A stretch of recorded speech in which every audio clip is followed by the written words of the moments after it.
Hey, friend, I just got off the scale, and I see why they say the scale is the devil. Because I just got off the scale, and it just said I'm 200 pounds. That just fucked with my mental. Like,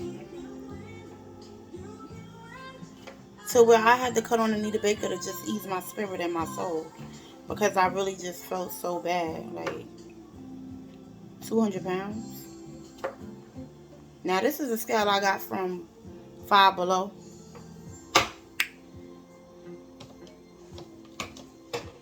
And 1 minute to say one thing and 1 minute to say nothing.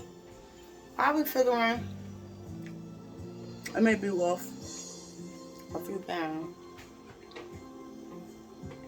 but still. Because my anxiety got so bad, it made me want to eat. But look what I'm eating. Strawberries. So I've consciously made a decision because I knew I was overweight, you know what I'm saying? Because I'm not my used to be weight. I'm 5'2". So my biggest weight, pre-pregnancy weight was like 220. That was like with Promise. And with Johan it was like 180. And with Lele, I didn't even gain no weight because I was 17 when I had her. So post-pregnancy, I always went back down to like my 160. The biggest I be is like 170. And I'm usually good with, I don't have like really, really bad eating habits. I never did. Like I don't really snack. I'm not one of those, after I eat, I gotta have something sweet type of people. You know, I do drink juice. I should drink more water. But I'll do a detox. I eat kind of, eat well. I don't do beef no more. So my eating habits never really, really changed, but so much other than I cook for myself now. I'm not at home with my mother. And my mother cooked very unhealthy. Soul food. And I feel like I don't really cook like that as much. I'll use a little bit more fish in our diet and my palate now. Like salmon and stuff. But I do dress it up. Crab meat and all of that stuff. But I can't. I'm telling you, ever since I turned 35, 36, after having Promise, my metabolism has slowed completely the fuck down. Yes, baby. What? You eating that strawberry? So I cut up Promise some strawberries too. So she about to have some strawberries and oatmeal, kind of like a breakfast brunch. And she don't really care for strawberries, but so much that she'll like eat them, spit them out. But it's still, something to have her to eat until her oatmeal cool down, because she have no patience. So I have to give her something to, hold her off until the oatmeal cool down. But just seeing that number, 200, really did something to me. Like, I really went to my husband and had to get a hug and wanted to cry. Because I don't know what to do. Well, okay, so I do know what to do, but I don't understand why. Like, I can't, like, I'm not gaining mad weight, nor am I drastically losing weight, right? So I don't think that being 200, I will go from 200 to like 250 to something, because I do know how to control my eating. Like I said, I don't really have poor eating. I don't have horrible eating habits, but I don't have the best. Like, I'm not one of those people. I don't meal prep or none of that, but I don't eat crazy. So it's just a matter of, I guess I'm gonna have to really like step it up. I really have to start working out. I was saying I'm gonna start doing more walks.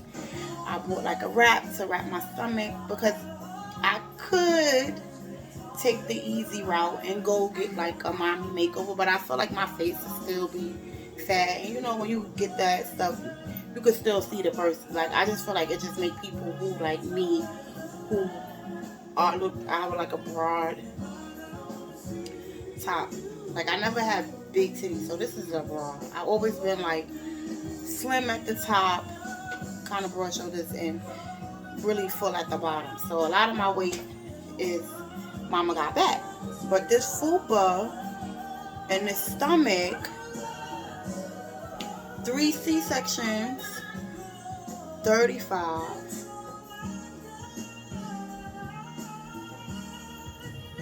The pandemic, COVID, just stress, it's taking a toll on my body now.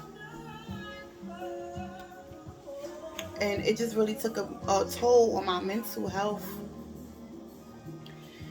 And I had to remind myself, like, you can do this. So I'm gonna just really push myself. I gotta start working out. I have to be more active, because I be in the house. I really don't do much. I drive. So I definitely have to be more active. I have to be more active to lose this weight. At least get back. So I need to lose at least 35 to 40 pounds to feel good about myself. But yeah, that just made me sad. It really just blew my anxiety. Like, it just gave me anxiety. I got really like in my head about something. Just like, that's why it's just insecurities kick in. And I have plenty of insecurities in full. But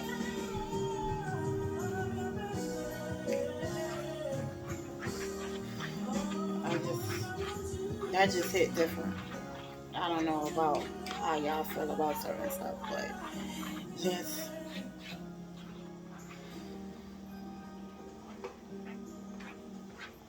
Promise is making a whole mess. And the thing about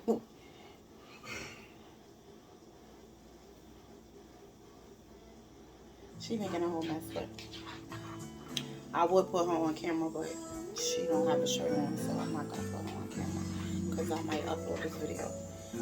But the thing about having anxiety or suffering from like depression and stuff like that, it'd be like the slightest thing that can change your mind. I love this Anita Baker song. Anita Baker. Anita Baker song. Yes, my peace of mind is out of reach. I have to do stuff to ease myself, because that scale just had me. Ooh.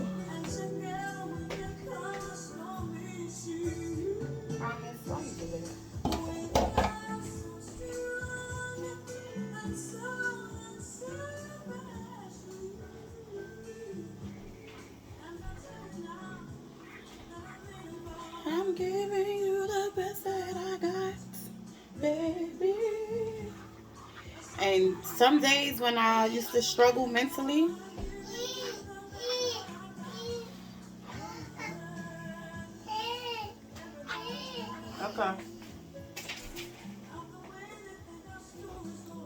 this song, Giving You the Best That I Got, used to be the one for me. This one, Caught Up in the Rapture, and Mary J. Blige, My Life whole album. And the reason why this song is because I used to be struggling so much, right? When Lele was younger. But I didn't know what it was. I didn't know that I had depression. I didn't know it was anxiety. I did not know what that was 10, 15 years ago. And I didn't understand what it was because, most black families, you don't talk about it. You suffer in silence. But I used to lay in the dark. I used to have insomnia. I couldn't sleep. I used to be up all night. Mind racing. scared about shit that ain't even happening, paranoid about stuff that ain't even come to, that didn't even happen, and I used to be just scared. And this song used to like ease me. It didn't take away my anxiety, but it's just like when it says somebody save me, I really used to feel that part. Like, 'cause I used to want somebody to tell me like what's going on with me.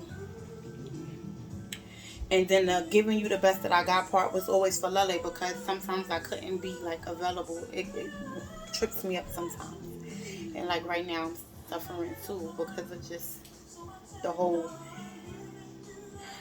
being 200 pounds thing. But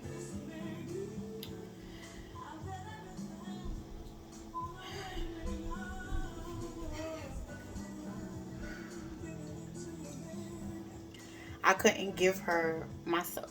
And it's hard when you want somebody that you want to tell people what you're going through in your head, but they don't get it because they're going to think you crazy, and you already trying to feel like, I know I'm crazy. You telling yourself you crazy, but you don't want nobody to know you crazy, and you like, oh my God, I don't know. So, yeah. So this song, it's just that it came on. So whenever I hear this song, it take me somewhere. And also the part that when I say, I bet everything on my wedding ring, I'm giving you the best that I got. So it's still relevant to me to this day, because even just like with my husband, I like that part because I could kind of reference um, that part to him, when I'm feeling crazy. But yeah.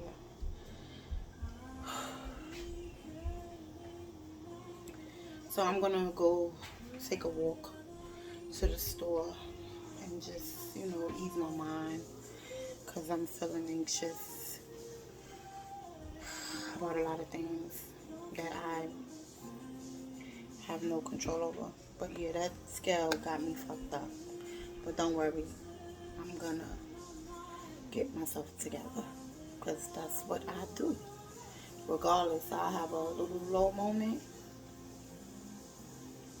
because I'm a fighter. He ain't gonna take me out. I'm coming back swinging. So yeah, follow me and watch this, how I knock this out. And then they gonna say, how you do that? And I'm gonna be like, well, God. Period.